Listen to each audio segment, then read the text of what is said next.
오차가 파헤친다. 경성대 정치학과 조경근 교수님, 부산 부경대 정치외교과 차재건 교수 두 분 함께합니다. 어서 오십시오. 어서 오십시오. 네, 안녕하십니까. 자, 정치 이슈들을 좀 파헤쳐 보겠습니다. 선거 때기 때문에 정말 무한정으로 정치 이슈가 쏟아지고 있습니다.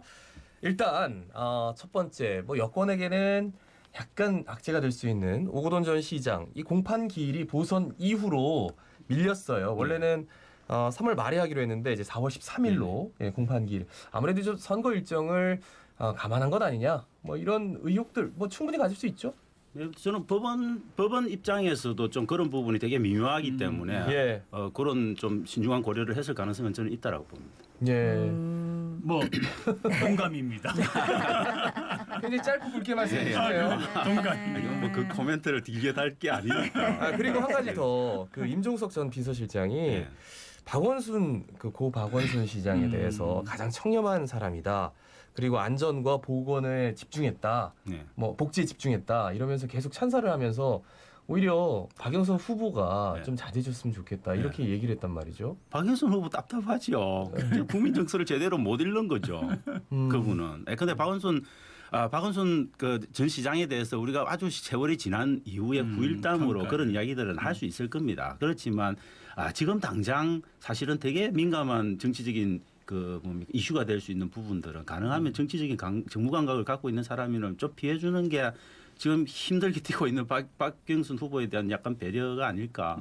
아니면 전면적으로 정말 치고 나가서 그 사실관계를 완전히 바꿀 수 있는 명확한 물증이 있으면 덤비든지. 그게 없다면 저는 말로 저렇게 쉽게 그냥 내뱉을 문제는 아니라고 봅니다. 근데 어쨌든 도와주는 게 아니라 지금 현재 상황에서는 그런 것들 자체가 상대방의 공격을 역공을 받을 수 있는 거기 때문에 시기적으로 선택을 잘못한 것 같아요. 그런데 이제 임종석 전 실장 입장에서는 그런 것일 수도 있죠. 워낙 집도끼들이 안 모이고 지금 집도끼가 사실 안 모이는 부분들이 있지 않습니까? 서울만 해도 30%를 못 넘는 경우도 있고 하니까 집도끼들을 모으려면 뭔가 좀 강수를 두고 정말 우리 진영의 기본적인 선명한 논리들을 내세울 필요가 있지 않을까 이런 생각은 하실 수는 있지만 저는 그 생각은 그닥 좀 그러다가 산토끼 다 놓칠 수도 있다. 네, 저는 좀 그렇지 않을까. 시기적으로 판단을 해 나갈 때 예를 들면은 설령 이번에 박영선 후보가 될지 안 될지는 두고 봐야 될 일이지만은 그다음 시기적으로도 또 이렇게 대선이 있고 그다음 또 이제 정식 시장 선거가 있으니까 그런 시기를 두고 했어도 되는데 지금은 조금 그 시기를 잘못 선택한 것 같아요. 좀 조심할 필요가 있지 않나. 근데 이제 박형준 후보 지금 여러 의혹들이 쏟아지고 있는 가운데 기장군 청강리에 배우자 명의로 된 건물이 재산 신고에서 누락됐다. 이게 자기 실수였다. 이렇게 얘기를 했는데 일단 요게 다시 신고를 하긴 했다 아닙니까? 근데 재산 등을 허위로 기재하면 선거법상 허위사실 공표에 해당되는 거 아니냐. 이거 위반 여부 따져봐야 되는 거 아니냐는 목소리가 나오던데 어떻게 보십니까? 저는 해당된다고 봅니다. 해당된다고 보는 게 제가 공직선거법 제250조의 3개 항목이 있습니다.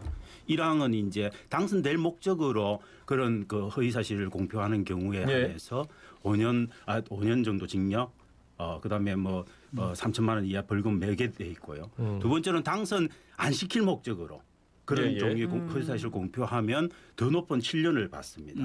세 번째 조항이 뭐냐면 경선 당시에 경선 과정에서 그런 사실을 했을 경우에는 좀 약합니다. 그런데 그거는 3년 이하의 1,000만 원, 3년 이하 그다음에 1,000만 원 이상의 벌금을 갖게 되는 겁니다. 다 되는 겁니다. 그러니까 이건 경선 과정에서 사실 허위 사실을 기재한 거고. 기재한 거지 않습니까? 그건 된다라고 봐야 되는 거죠. 그래요. 지금 이제 바꿨단 말이죠. 40억 8천 바꾼다 하더라도 경선 4천원에서 48억 2,015만 8천 원으로 2억 3,540만 4천 원이 늘어났습니다. 근데 이제 여기서 또 한 가지가 박형준 후보 딸 입시비리 의혹을 김승현 전 홍익대 미대 교수가 방송에 나와서 얘기를 했어요. 여기에 대해서 이제 캠프 쪽에서는 김승현 전 홍익대 교수 그리고 경향신문 기자 열린공감TV 경기신문에 대해서 5억 원의 민사소송을 냈습니다. 이거 어떻게 보세요? 근데 일단은 공직에 나오시는 분들이 좀 이런 것들이 없는 분들이 나오면 좋은데 우리 대한민국은 왜 공직에 나오는 사람마다 털면은 왜 그렇게 털 게 많은지 물론 이제 본인들은 그거는 의혹이고 나는 그렇지 않다라고 하지만은 좀 더 깨끗한 사람이 있으면 좋겠다는 생각을 늘 하는데 이번 부산 보선에서는 더 그런 생각을 하게 되고요. 그다음에 이번 그 입시 비리 같은 거는 이거는 명확한 건데 예. 그 들고 나왔을 때에 그러면 정말 자신이 있어가지고 5억에 대한 그런 거를 했는 건가? 이것도 뭐 지금으로서 우리는 뭐 증거 같은 게 없으니까 그죠? 예. 두고 봐야 되죠. 저는 뭐. 네. 저는 조 교수님 같은 분이 나오시면 이런 사태는 안 벌어졌을 거라고 생각합니다. 그게 안타까워. 이런 식으로 서로 근데 하 교수 밉시다. 저는 정말 답답한 게 근데 열린공감 TV나 아니면은 뭐 이런 그 기자분들이 요구하는 건 간단하거든요. 뭐냐면 우리가 잘못됐을 수도 있는데 그럼 사실관계만 확인해 달라. 그렇죠, 그렇죠. 그냥 간단하게 박형준 후보가 홍대에 전화 한 통화 거셔서 그냥 편입학 사실 응시한 사실이 있냐 그것만 확인해 주면 우리가 네. 잘못했으면 우리 다 벌금 내고 다 네. 하겠다라고 하는 거거든요. 근데 그 사실은 확인 못 해주겠다. 그냥 법적으로 그냥 고소고발 가자. 예. 그렇게 이야기하니까는 일반 국민의 정서에서는 왜 저 간단한 사실을 자기들이 깨끗하다면 왜 그냥 간단하게 확인 안 하지? 하는 생각을 가질 수밖에 없게 왜 만드느냐는 거죠. 예. 그래서 자꾸 이걸 키우는 겁니다. 사태를. 저는 깔끔하게 그냥 꼬리 자르고 갈 거는 그냥 깔끔하게 꼬리 자르고 가는 게 박형준 후보로서는 훨씬 덜 부담스럽지 않을까. 그러니까 왜 박형준 후보 그것을 안 하는지 입장에서는 모르겠어요. 아예 우리 딸은 네. 홍대 입시를 본 적이 본 적도 없다. 없다. 네. 라고 얘기를 하니까 그냥 입시를 받는지 안 받는지만 그렇죠. 개인정보니까 확인을 하면 거죠. 확인을 해주면 된다. 네, 저는 그거 너무 간단한 사실인데 왜 안 하냐는 거죠. 그래서 이제 굉장히 우리 그 시민의 한 사람으로서 걱정이 되는 거는 그런 일이 없기를 바라지만 시장이 되고 한 1년 남짓한 기간 그렇죠. 동안에 계속 이렇게 이제 이것들로 시달리면은 과연 시정을 바르게 이끌 수 있을 것인가 누구든 간에 예. 이제 그런 염려까지 시민으로 하게 하는 거는 정치인으로서 조금 예. 도리인가 이런 생각이 근데 또 제가 들기도 또 하죠. 여쭤봐야 돼서 네네. 빨리 좀 얘기해. 네네. LCT 내에 설치된 28억 원 상당의 조형물과 미술품이 당초 이제 또 박 그 얘기잖아요. 후보 그러니까. 네. 부인의 아들 회사와 관련이 있다. 이게 이제 처음에는 18억 원 정도의 그 조형물 큰 거 있잖아요. 거기에 일부만 관여했고 5억 소송 지금 때문에 내가 오죽하면 5억 소송을 당하고 있다. 지금 소송을 걸었다. 그 대금도 못 받아가지고. 근데 이게 JTBC에서 보도한 건데 28억 원 상당의 그 모든 조형물 한 11개의 조형물에 다 그 회사가 관여돼 있다. 이런 조사 결과가 나왔거든요. 저는 그냥 뭐 우리가 지금까지 경험칙에 의해서 뭐 정치인이나 아니면 관료들이 개입해가지고 이딱하더라라고 하는 그 통신이 사실관계를 확인을 했을 때 저는 확인되는 사태가 너무 많았습니다. 네, 확률적으로 그렇죠. 확률적으로. 그래서 그냥 저는 이것에 대한 코멘트를 안 하는 게 낫지 예. 않을까. 예, 그냥 일반 국민들이 지금까지 경험해온 바로 아마 충분히 이해하고 계실 거라고. 그러니까 시민들 입장에서는 딱 한마디 하고 싶은 게 참 돈도 있고 권력도 있는 분들이 왜 그렇게 우리보다 욕심이 더 많은가 뭐 이런 말을 많이 하시죠 시민들은. 예. 근데 너무 우리 박형준 후보만 디스하면 이게 네, 방송이 네. 이래서는 안 되는 거 같아요. 예. 아니 근데 저는 이제 아니 여기까지 의혹이 나왔으니까. 여기까지만 할게요. 여기 뭐 몇 개 더 네, 달려 있는데 그 뭐 다음 시간에 또 하면 되고. 네. 아니 근데 저는 너무 많으니까. 아니 저는 좀 궁금한 너무 게 많아. 여기저기 너무 많이. 어느 있잖아요. 후보든 간에 이 의혹을 검증해 주는 건 누가 해야 되는 겁니까? 본인이 해야죠. 본인. 언론이 아니요, 해야죠. 근데 저는 진짜 이 부분이 문제가 네. 있다 보면 예컨대 저희들이 공직자가 장관이 되려면 인사청문회라고는 엄격한 과정을 거칩니다. 그런데 선출직들은 건칠 방법이 없지 않습니까? 그럼 결국은 선거 공간에서 그걸 어떻게든 해결을 해야 되는 겁니다. 저는 그래서 좀 이렇게 후보들끼리 막 캠프들끼리 이렇게 난장판으로 하는 것보다는 앞으로는 좀 제도화된 법적으로. 형태로 네. 차치 인사청문회처럼 이런 공직 선거에 나서는 사람들을 그 선거 과정에서 제도적으로 좀 이렇게 검증해주는 절차 이런 것도 우리가 좀 고민을 해봐야 되지 않을까 그리고 싶습니다. 정당의 책임을 좀 지울 필요가 있을 것 같아요. 네. 후보를 내세울 때에 자기네 예. 안에서 충분히 검증을 좀 하는 게 필요하지 않나 그렇죠. 그것도 싶습니다. 중요하죠. 네네. 그래요. 그런데 이제 여론조사 결과가 나왔는데 이런 것들이 사실 반영이 잘 안 된 것 같아요. 그렇죠. 왜냐하면 지금 지상파 3사가 그러니까 SBS, KBS, MBC가 입소스 코리아 리서치, 한국 리서치에 의뢰를 해서 2021년 3월 20일부터 21일까지 양일에 걸쳐서 부산 시내 만 18세 이상 남녀 1000명에게 100% 무선 전화 면접 조사를 했는데 자세한 사항은 중앙선거심의위원회 홈페이지를 참고하시기 바랍니다. 아이고. 그 민주당 김영춘 후보가 26.7%, 국민의힘 박형준 후보가 38.5% 결과가 나왔습니다. 예. 어떻게 보세요? 뭐 일단은 저는 그 차이가 조금 줄어든 거는 맞다. 이전의 조사보다는 뭐 그렇고 또 어떤 다른 조사들에서는 더 차이가 벌어지는 경우도 있지만 그럼에도 불구하고 근데 가덕신 공항을 띄우고 이렇게 했는데 김영춘 후보가 못 따라잡고 있는 부분들은 저는 LH가 굉장히 큰 역할을 아, 좀 했을 그렇죠. 가능성들이 좀 크다. 그래서 지금 부산 시민들이 삐쳐 있는데 더 삐칠 수밖에 없는 조건들을 만들어줬다. 그리고 그다음에 민주당을 지지하는 전통적인 지지층들이 뭔가 나 지지해요라고 뭔가 말을 꺼내려고 하는데 거기에다 입 막아버리는 그런 사태들이 계속 퍼지고 있는 부분들이 저는 영향을 끼치고 있다. 그렇게 봅니다. 네네. 대통령 주변에 뭐 조국 그 장관부터 비롯해가지고 계속 이제 도덕적인 문제가 제기된 부분이 벌써 뭐 1년도 더 전부터 있었고요. 예, 예. 그다음에 이제 부동산 문제, 특히 이제 부산도 지금 배 이상 오른 곳이 많고 부산에서도 집을 얻기가 어려운 그런 상황이 되어 있고요. 거기다가 이제 이 LH 사건이 이제 뇌관 폭탄을 터뜨리는 역할을 해가지고 그런 것들이 전반적으로 시민들에게 등 돌리게 하는 요인이 됐다고 보죠. 예, 예. 네. 그런데 이제 어떻게 보면은 뭐 이게 어느 당을 지지하고 의미가 아니라 뭐 가덕신공항이라든지 요런 이제 부산에 큰 과제들이 있는데 지금 안정적 국정 운영을 위해서는 여당 후보 당선이 되는 게 좋겠다는 게 34.1%고 이제 국정 심판 해서는 야당 후보 당선이 47.3%로 이렇게 나타나기는 했는데 그런 걸 또 걱정하시는 분도 계시더라고요. 혹시 이렇게 차질이 생기진 않을까?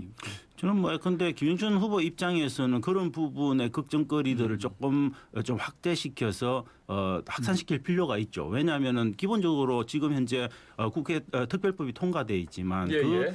특별법을 통해서 착공하는 데까지는 엄청나게 많은 시간들이 필요합니다. 그 과정에서 예, 예. 사실은 이렇게 국민의힘이 아직 통일된 의견이 없지 않습니까? 그런 부분에서 안티가 또 들어올 수도 있는 거고 여당 내에서도 수도권 의원들이 언제 변할지 모릅니다. 네. 그런 부분들을 다독거리면서 결국은 특별법 안의 내용을 구체화시키려면 저는 예. 뭐 적어도 설득할 수 있는 누군가가 시장이 되는 게 유리하다. 뭐 이런 분위기를 저는 확산시키면 아마 김영준 네네. 후보한테는 계속 유리한 입지가 마련되지 않을까 싶습니다. 저는. 근데 굉장히 처음부터 그 격차가 많이 벌어진 상태에서 이제 선거운동 기간을 들어간단 말이죠. 그래서 고민이 많을 것 같은데 이제 심판이냐 아니면 뭐 안정적인 국정 운영이냐 그 와중에 이제 서울시장 후보가 단일화가 됐기 때문에 이 또한 굉장히 큰 역할을 할 것 같아요. 오세훈 후보로 단일화가 됐고 그 안철수 후보 같은 경우는 공동선대위원장을 맡아주겠다 그러면서 어제 빨간 넥타이 메고 딱 이제 뛰기 시작했더라고요. 부산에 영향을 분명히 주겠죠. 그렇죠. 이제 컨벤션 효과라고 하죠. 그죠. 이게 이제 정당 대결, 그러니까 다시 말하면은 이 서울과 부산의 선거라고 하는 것이 후보의 인물 대결의 측면도 있지만은 뭐 결국은 정권의 심판이냐 뭐냐라고 하는 거는 정당 간의 대결이 되어 있기 때문에 서울이 가지고 있었던 단일화의 컨벤션 효과가 부산에 분명히 있는 거고요. 그리고 또 이제 현재 그 박형준 후보 같은 경우에도 그런 바람을 타고 있는데 바람에 대항하기 위해서는 결국 그 정책적으로 굉장히 디테일한 그런 전략이 필요한데 그 가장 좋은 것이 가덕신공항이었거든요. 예. 사실은 이런 상황에서 민주당이 가덕신공항을 통과시키지 않았으면은 상당히 뭐 기대가 난망 아니었습니까? 그런데 그걸 통과시키고 앞으로 남아있는 이런 과제가 있으니까 나만이 할 수 있다라고 하는 거를 설득을 시켜 나가는 작업이 좀 필요합니다. 저는 민주당의 적극적인 지지층 혹은 아주 좀 엉근한 지지층들이 지금은 저는 샤이한 느낌을 갖고 있다고 봅니다. 그래서 여론조사에 잘 안 나타납니다. 그런데 지금 이렇게 서울도 어렵다, 부산도 어렵다. 그럼 두 개 다 잃는다. 그러면 다음 대선과 지선이 어떻게 되겠느냐라고 하는 위기감이 저는 정폭되면 그런 샤이 진보들이 자기 존재감을 드러내지 않을까. 그래서 민주당의 지지층들이 좀 결집하는 그런 효과들이 이번에 서울의 단일화가 좀 가져오지 않을까. 그래서 부산에서도 민주당 지지층들이 조금 네네. 더 결집하는 효과를 자극할 가능성은 저는 있다 그렇게 봅니다. 근데 안철수 후보가 공동선대위원장이 됐단 말이죠. 부산 출신의 안철수가 이제 박형준 후보와 손을 붙잡고 다니면서 지지 유세도 할 것이고 그런 컨벤션 효과도 그런데 저는 생각해 볼 수 있지 부산 않을까요? 시민들이 안철수 후보를 부산 사람으로 인식하나 저는 그렇게 생각하지 않습니다. 그렇다면 국민의당 이 부산에서 지지율 5%대를 유지하고 있겠습니까? 그래서 저는 서울 같은 경우에 박영선 후보에 대하여서 이재명 이제 경기지사가 네네. 다음에 이제 대선을 노리고 있고 지금 현재로서는 1위로 달리고 있는데 그 여권에서는 그 굉장히 이렇게 좀 도움을 주듯이 했단 말이죠. 예. 거꾸로 우리 차 교수께서 그런 말씀을 하셨는데 이재명 지사 같은 경우에 좀 부산에 와서 다른 일반 정치인이 아니라 그렇게 좀 하면은 도움이 되지 않을까. 오히려 네, 그런 생각이. 저 그렇죠. 왜냐하면 이재명 지사 같은 경우는 되게 이 지지의 스펙트럼이 좀 넓은 편이에요. 네. 중도를 물론 지금 이제 윤 총장이 워낙 그 나와가지고 윤 네, 뭐 총장이 40% 좀 육박하더라고요. 달라지고 네. 있지만은 그럼에도 불구하고 김영춘 후보 입장에서는 이재명 지사도 원팀 정신을 살려가지고 그렇죠. 여기 와서 박영순 후보처럼 손 들어주고 하면 저는 굉장히 큰 컨벤션 효과는 있을 거라고 봅니다. 예, 그러면 이재명이 손들어준 것과 안철수가 손들어주는 것 어떤 게 더 컨벤션 효과가 높다고 생각하세요? 그게 근데 왜냐면 저는 빨간 넥타이를 맨 안철수라면 또 달라지지 않을까라는 생각이 들어서 빨간 그렇죠. 넥타이를 맨 안철수는 더 이상 저는 의미 없다라고 봅니다. 왜냐하면 기존의 기득권이 강고한 기득권에 저항하고 그 속에서 제3지대를 모색해 하려고 했던 게 안철수 후보가 갖고 있는 유일한 브랜드입니다. 그 브랜드를 빨간 넥타이 하나로 저는 날렸다고 생각합니다.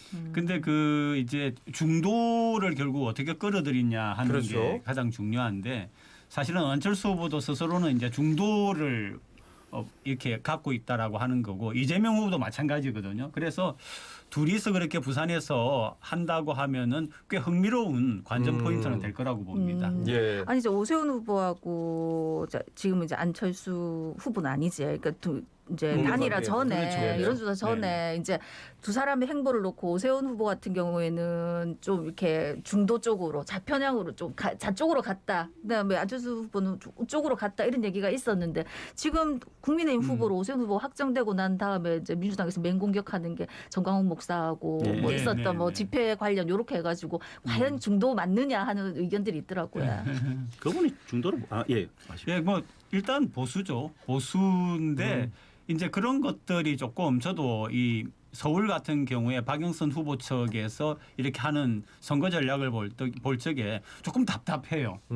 거기도 과연 이 민주당이 제대로 이렇게 치밀한 전략을 가지고 도와줄 수 있느냐. 예, 지금 예. 말씀하시는 그런 공격이라고 하는 것이 서울에서 과연 그렇게 많이 통할까 하는 그런 생각을 좀 하죠. 다른 전략이 필요하다라고 저는 네. 보죠. 근데 저는 태극기 부대에 대한 반감은 여전히 저는 중도층이나 민주당 지지층에는 분명히 있다라고 보는 거고요. 그 관점에서 오세훈 주 후보가 사실 그 정강훈 목사하고 같은 공간에 있었던 거는 문제 안 된다고 봅니다. 그럴 수 있다고 보는데 문제는 그 발언의 그 강도들이 장난 아닌 강도들이 있는 거죠. 네. 그런 것들이 저는 확산되면은 중도층이나 아니면은 전통적인 민주당 지지층들이 사실 되게 결집을 자극할 가능성이 저는 있다라고. 근데 요즘 아예 뉴스 안 보시는 분들도 많아요. 왜냐면 LH 투기 사건 나온 다음에 그게 이제 아무런 바람이죠. 관심이 네, 사실 우리 저 정치 그 이슈를 연구하는 분들은 관심이 있는데 정말로 이제 안 보고 싶어. 왜?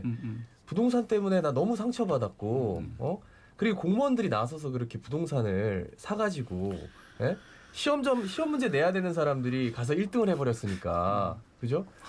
죄송합니다. 잘못 가르쳤습니다. 근데 이제 그 딱 2주가 남지 않았습니까, 그죠? 예. 2주 동안의 판세를 좌우하는 거는 사실은 선거를 이렇게 보면은 실수입니다. 예를 들어서 이제 임종석 아까 우리 전 실장을 이야기했는데 박원순 시장을 끌어왔단 말이죠. 예. 그렇게 하니까 당연히 이제 그 오세훈 후보 쪽에서는 역공이 들어가는 거죠. 네. 그런 식으로 오세훈 후보도 토론이라든지 선거 과정에서 박영순 후보도 토론이나 선거 과정에서 그리고 양당도 마찬가지로 실수를 하지 않는 게 가장 중요한 거죠. 선거를 할 때는. 예. 막판에는 그렇습니다. 실수를 하지 않는다. 네. 예. 근데 이제 어쨌든 그 선거가 지나면 지날수록 뭔가 예기치 못한 상황이 분명히 터질 거고 그게 LH 사태보다 더 큰 게 터질 수 있을까요? 저는 근데 여당에 불리한 그야 또 터질까 이거는 근데 이게 지금 공직자 재산 공개하고 있으니까 뭐 여러 가지 각 지금 현재 지방 권력을 갖고 있는 그런 돼서 뭐 대부분 민주당이 이제 시의원들을 차지하고 있을 거니까 그런 데서 이제 나올 수 있는 문제점들은 좀 있을 거라고 봅니다만 그건 아주 저는 크진 않을 것 같고요. 네. 근데 저는 오히려 오세훈 후보 같은 경우에는 뭐 여전히 그 내곡동 땅 투기 이 부분은 여전히 내관으로 저는 살아 있다라고 봅니다. 박영선 후보의 그 도쿄 아파트 도쿄 아파트들 공격하지만 네. 도쿄 아파트 같은 경우는 법적으로 그걸 할 문제는 아니지만 내곡동 땅 투기 같은 경우에는 법적인 문제가 있는 거죠. 있을 수 있는 부분이 충분히 있기 때문에. 글쎄 뭐 저는 다른 건 다 모르겠고 정부 여당에서 LH 투기 의혹부터 시작해가지고 공직자들 지금 다 조사하고 있고 하는데 이 선거 유불리를 떠나서 진짜 철저하게 파헤치겠다 하는 그 말을 좀 지켜줬으면 좋겠다는 저는 해야 생각이 된다고 봅니다. 들더라고요. 그거는 민주당이 저는 사활을 걸고 해야 예. 된다. 아니 근데 소급해서 예. 법 적용 못하게 지금 법이 통과되는 과정을 보고 있어서 그러면 안 되죠. 그거 그러면 진짜. 이제 더더욱 국민들이 분노하지 않을까. 아 근데 지금 현재 땅을 가지고 있는 분들이 많기 때문에 그게 소급이 아니라 소급 소급, 못하는 예. 게 아니라 지금 현재 땅으로도 충분히 처벌할 수 있는 근거가 소급까지는 있다더라고요. 소급은 약간 네. 좀 정서상 안 맞을 수 있지만 네. 지금 현재 네. 기준으로 해서는 저는 철저하게 파헤치고 그다음에 저는 환수할 수 있는 네, 네. 그런 방법들을 좀 강력하게 민주당이 좀 밀어붙이는 게 좋지 않을까. 그런 걸, 그런 걸 통해서 국민들한테 우리 하고 있다 이런 것들 좀 근데 보여줄 2주 안에 필요가 있는 그거를 다 거죠. 보여줄 수가 있을까요? 어렵죠. 쉽지는 않은데 상징적으로 그렇게 그런 나가는 게 의지를 보여주는 게 필요하다라고 저는 하는 중요하다 이런 거죠. 근데 뭐 그 관계에 국회에 상임위원장을 지고 있는 분이 나서 가지고 네. 이건 어렵다라고 어렵다라고 먼저 얘기해요. 이야기를 해버리는 거죠. 그렇게까지 할 저는 수가 그 있어. 실수라고 보는 거죠. 네. 저는 매 맞아야 된다고 봅니다. 네네. 안 되더라도 데려와서 때려야 돼요. 네, 안 되더라도 강력한 주장을 했을 필요가 있다라고 보는 거죠. 네. 안 되더라도 강력한 주장하는 것보다 안 된다고 얘기하는 게 더 낫지 않나요? 아니, 아니죠. 그래도 어떻게든 지금 선거가 된다라고 아니죠. 하고 노력을 해야 되는 거죠. 위원장이 선거에- 만들어 가야죠. 되도록. 그게 아니 그 생각해보세요. 부산항만공사 그 잘못된 거 지금 환수하는데 65%밖에 환수 못 하고 있습니다. 우리 부산에도 그런 사태들이 아니 있습니다. 위원장 같은 경우에 뭐라고 했느냐면 헌재에 가가지고 안 될 가능성이 높다라고 하는데 헌재는 헌재에 맡기고 자기가 할 일은 자기가 할 일을 해 나가는 네. 거죠, 그죠? 그렇죠. 아니 오늘 아침에 공직자들 재산 신고한 것 때문에 지금 많은 시민들이 착잡하거든요. 착잡하죠. 뭐 저 사람들은 900억, 1000억씩 있노. 네. 그러니까 우리라도 이런 거를 갖다가 철저하게 감시해가지고 하는가 안 하는가 지켜봅시다 우리가. 네, 네, 그러합시다. 저도 그러고 예. 싶습니다. 근데 재산이 정말 공직자분들이 많더라고요. 너무 많아요. 깜짝 놀랐습니다. 어마어마하더만요. 근데 네. 제가 보기에는 딱 한 두 분 정도가 아주 그냥 평균을 높이는데 혁혁한 공헌을 해서 네. 그분은 정말 이상치 아웃라이어인데 그분 두 분 떼고 아마 계산하는 게 나을 것 같아요. 네. 그 두 분이 너무 독보적으로 너무 많아서요. 네. 그러니까 LH가 그런 걸 보여준 것 같아요. 권력과 정부의 언저리에 있으면은 정보를 가지고서 돈을 버는 그런 것들이 아직도 남아 있다는 게 참 한심하죠. 예. 네. 알겠습니다. LH 얘기만 하면 이렇게 씁쓸해지죠. 네, 뭔가 좀 시원한